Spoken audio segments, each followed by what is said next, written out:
세 가지 움직임의 모델에 대해서 소개를 해드리겠습니다.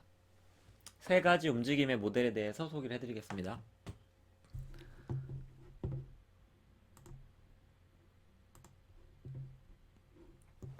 자, 첫 번째 모델은 이제 운동학적 모델이고, 키네지올로직 모델. 키네지올로직 많이 들어보셨죠? 뉴만의 키네지올로지. 그러니까 운동학이 키네지올로지잖아요. 그래서 말 그대로 운동학적 모델이 키네지올로직 모델입니다. 그래서 이 모델은 움직임이 뭔지를 설명을 간단하게 해주고 있는데, 이 움직임이라는 거는 여러 요소들에 의해서 구성된 하나의 시스템이라고 합니다. 자, 1번에 적혀 있듯이 한번 밑줄을 꺼볼까요? 자, 운동. 여기서의 운동은 이제 무브먼트입니다. 자, 무브먼트는 여러 요소들에 의해서 구성된 하나의 시스템을 무브먼트라고 합니다. 그러면 그 여러 요소가 뭐냐면은 여기 있듯이 여기 위에 네 가지가 움직임의 요소입니다. 그래서 요소는 근골격계, 머스큘러 스켈레터 시스템이 있고, 또 조절 시스템인데 널버스 시스템, 신경계가 있고, 그다음에 생체 역학적인 것이 있습니다. 정역학이나 동역학인데 이거는 어디서 배웠냐면 뉴만의 1장이랑 4장에서 나오는 내용이거든요. 정확하게. 그래서 어 뉴턴의 운동의 1, 2, 3 뉴턴의 운동 법칙이라고 해가지고 역학에 대해서 조금 우리가 배웠었죠. 그리고 모멘트 암의 개념에 대해서 뉴만에서 배웠습니다. 그런 것들이 생체 역학이고요. 그리고 그뿐만 아니라 심장, 호흡, 그 다음에 대사 이런 것도 움직임에 당연히 포함이 되죠. 근데 이거는 사실 운동 생리학 시간에 많이 다루게 됩니다.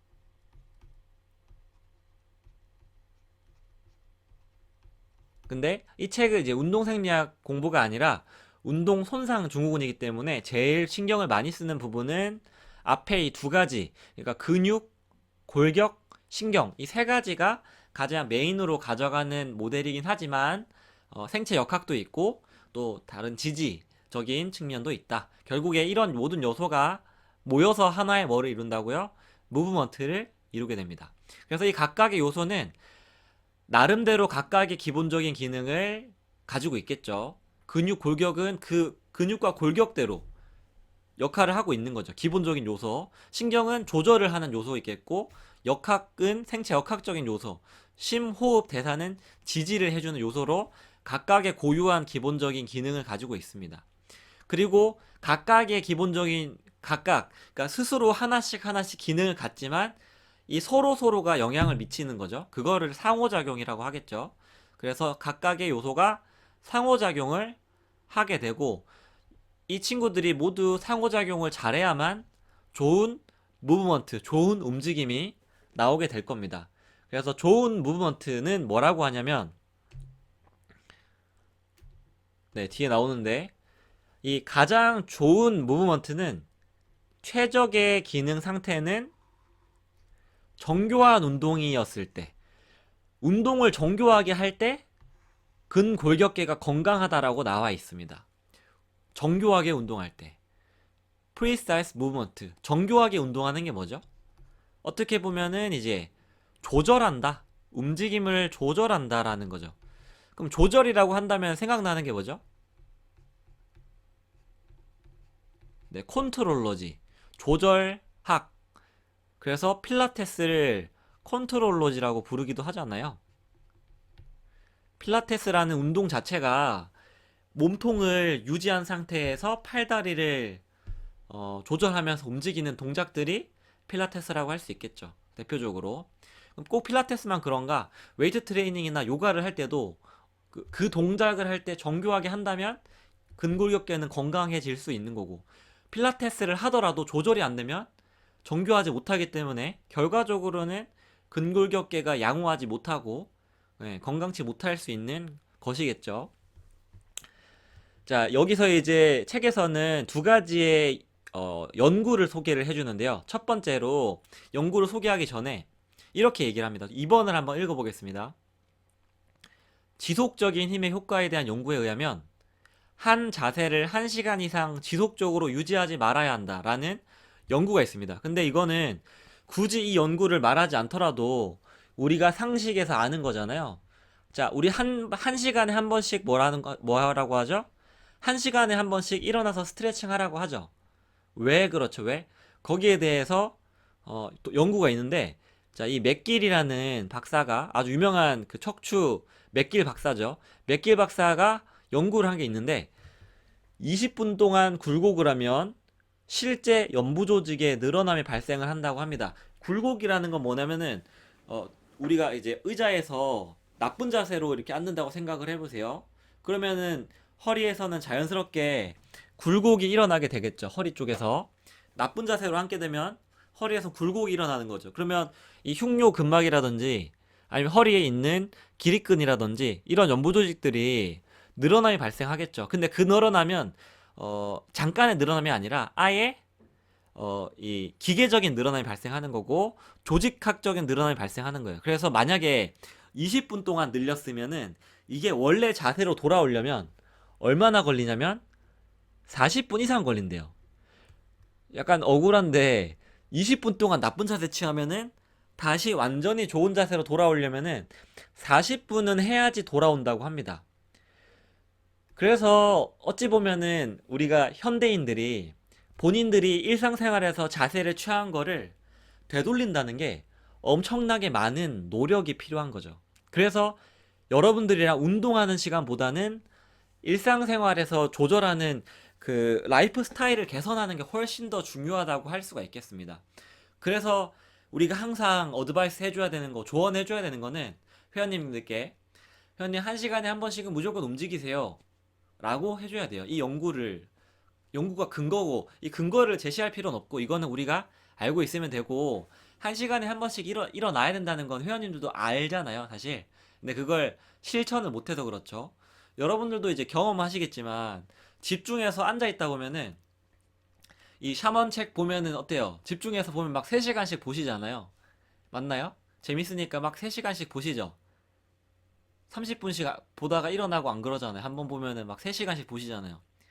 그러니까 막 그렇게 되면 어떻게 돼요? 허리가 많이 굽겠죠. 1시간씩 무조건 일어나셔야 된다. 너무 책이 재밌으시더라도 일어나서 좀 쉬었다가 다시 책 보고 그래야 돼요. 자, 또 두 번째 연구가 있습니다. 두 번째는 이 라이트라는 사람이 동료들과 연구를 한 건데, 자, 슬관절 굴곡 구축이라는 게 되어 있으니까, 그러니까 무릎이 굴곡돼서 구축되어 있다. 이거 뭐냐면은 결국에는 햄스트링이 짧다는 얘기입니다. 햄스트링이 짧은 사람이 고부하로 신장한 것보다 저부하로 신장을 했을 때 더 신전 각도가 유의하게 증가하였다고 입증했다라고 되어 있어요. 그래서 이 연구가 의미하는 게 뭐냐면은 단기간의 신장은 연부 조직의 일시적인 변형을 유발하지만 1시간의 신장은 충분한 자극이 된다는 것을 의미한다라는 건데, 자, 무릎이 다 안 펴진다고 생각을 해보세요. 자, 무릎이 다 안 펴지는 게 무슨 말이죠? 무릎을 다 피려고 했을 때 무릎이 다 펴지지 않고 굽혀져 있는 상태면 대부분은 이 무릎 뒤쪽에 있는 햄스트링이나 수라근의 구축이 있는 상태잖아요. 그러면 우리는 햄스트링 어떻게 늘리냐면은 그냥 우리가 원래 하듯이 누워서 다리를 쭉 펴서 10초 정도 유지하고 내렸다가 10초 정도 유지하고 내렸다가 이런 동작을 하는 거죠. 그것도 유의하게 효과가 있어요. 근데 그것은 이제 여기서 말할 때는 단기간, 단기간 몇 초에서 몇 분의 신장은 그 연부 조직의 일시적인 변형을 유발을 해서 실제로 쇼트니스된 단축된 조직이 늘어나지는 않아요. 그 조직 자체가 늘어나진 않습니다. 왜냐면 그 근육 안에 액틴과 마요신이라고 하는 그 수축성 단백질 자체가 변화된 거기 때문에 잠깐 늘려가지고는 그 안에 있는 근육을 형성하는 요소들이 변화되진 않고 이것들을 실제로 늘리려면 1시간을 늘려야 된다는 거예요. 근데 스트레칭을 예를 들어 1시간 동안 늘릴 수가 있나요? 그런 거는 힘들겠죠. 그래서 여기서 말하는 1시간 동안 늘린다는 거는 보면은 그 다이나믹 캐스트라는 게 있습니다. 뒤에서 또 나올 건데 여기서 말하는 거는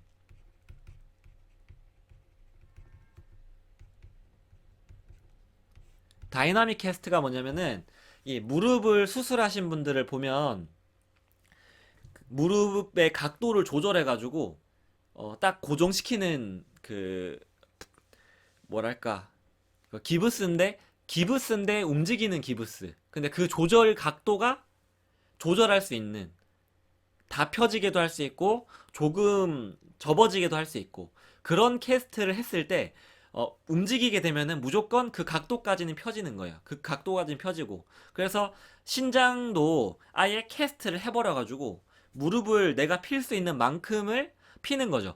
그 상태로 유지를 고정을 해야지 그 내부에 있는 근육 자체가 진짜 늘어난다는 거죠. 우리가 일반적으로 아는 스트레칭을 잠깐 해가지고는 근육이 진짜 변하는 건 아닙니다. 그럼 뭐죠? 스트레칭을 잠깐 했더니 늘어나는 건 뭐죠? 그건 근육의 성분이 늘어난 게 아니라 근신경계의 어떤 효율성이 좋아져서 순간적으로 늘어남이 발생됐다. 더 그 ROM이 증가됐다. 이렇게 받아들이면 됩니다. 이 두 가지 연구에서 결론은 뭐냐면요. 여기서 말하는 거는, 운동학적 모델에서 말하는 거는 어떤 그 정교한 운동의 중요성인데, 같은 자세를 유지하는 거는 좋지 않다는 거예요. 맥길 박사가 말할 때 한 자세를 오래 유지하지 말라고 얘기를 했잖아요. 그래서 같은 자세의 유지나 같은 동작의 반복보다는 다양한 스트레스를 주고 운동 방향도 다양하게 하는 게 더 좋은 운동 시스템이다라고 하는 거예요. 근데 대신에 이 다양한 스트레스와 다양한 운동 방향을 어떻게 해야 되냐면은 정교하게, 항상 운동은 정교하게 하셔야 되고, 일반 회원님들은 운동을 정교하게 하지 못하기 때문에 선생님들이 필요하신 겁니다. 그래서 우리 업계가 비대면이 많이 지금 대두가 되고, 실제로 뭐 클래스 101이나 여러 가지 그 플랫폼을 통해서 줌 클래스나 비대면으로 하잖아요. 그래서 화면을 보고 선생님들께서 회원들의 동작을 지시해 줄 수도 있고 버벌 티칭을 해줄 수도 있는데, 버벌 티칭으로만으로 안 되는 게, 이 정교하게 움직이려면 회원들은 촉각이 필요합니다. 그래서 촉각이 필요하기 때문에 무조건적으로 우리 직업은 핸즈원이 필요해요.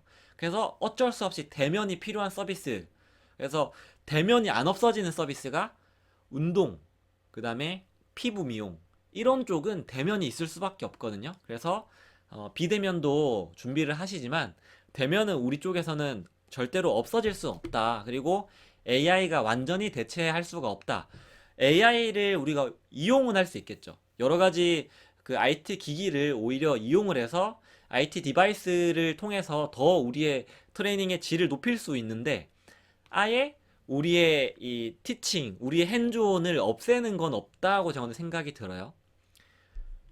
그래서 우리는 정교하게 가자.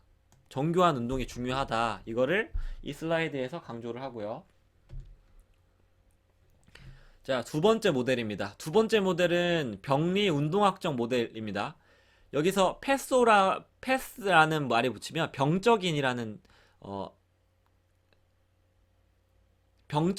말입니다. 그래서 패소키네지올로지 모델이니까 병리 운동학적 모델이 되는데, 이 병리 운동학적 모델은 이꼴 의료적 모델이라고 보시면 돼요.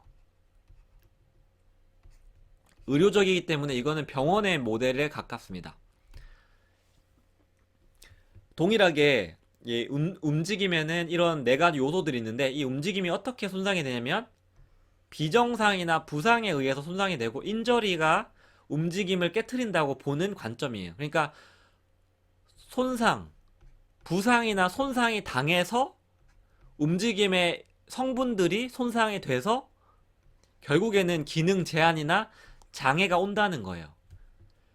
그러니까 이 병리 운동학이라는 거는 비정상적인 운동과 관련된 해부학과 생리학을 연구하는 것으로 정의가 되는데, 병적 상태의 결과로 발생하는. 그럼 병적 상태가 뭐냐면은 예를 들어 이거죠. 류머티스 관절염이나 뇌졸중에 의해서 움직임이 이상해진 것인 거예요. 그러니까 움직임이 이상해서 병이 생긴 게 아니라 병이 생겨서 움직임이 이상한 거죠. 이게 의료적인 모델인 거죠.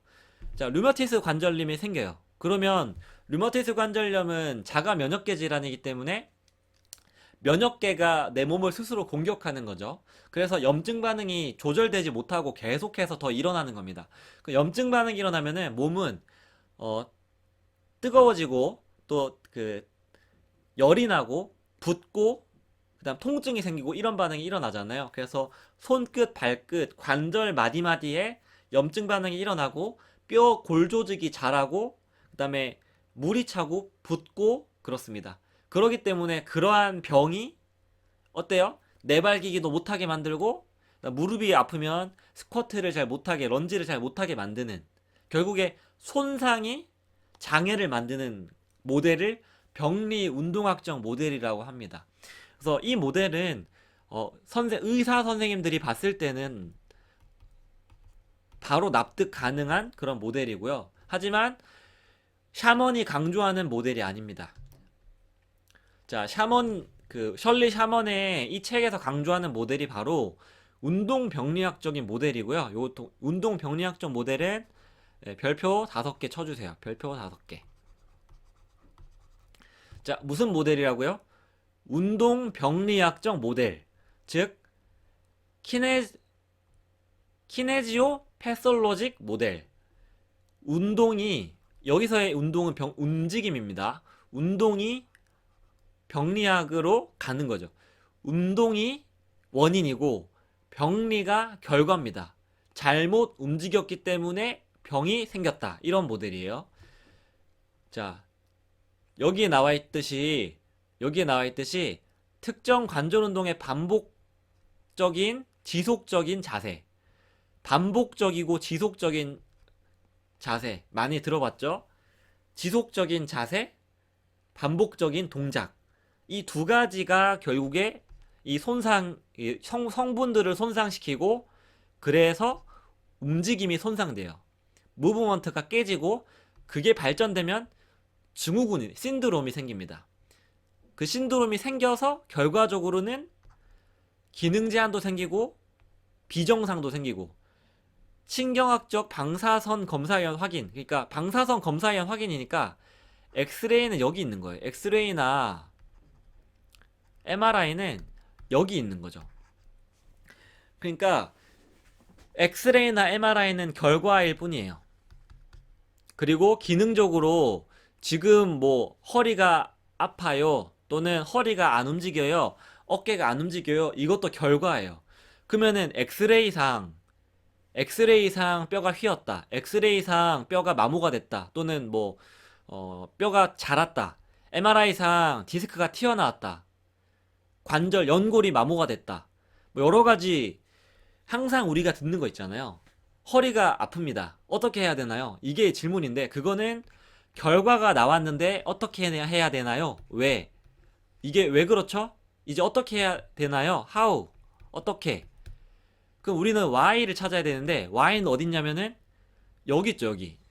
결국에 이게 이제 답변이에요.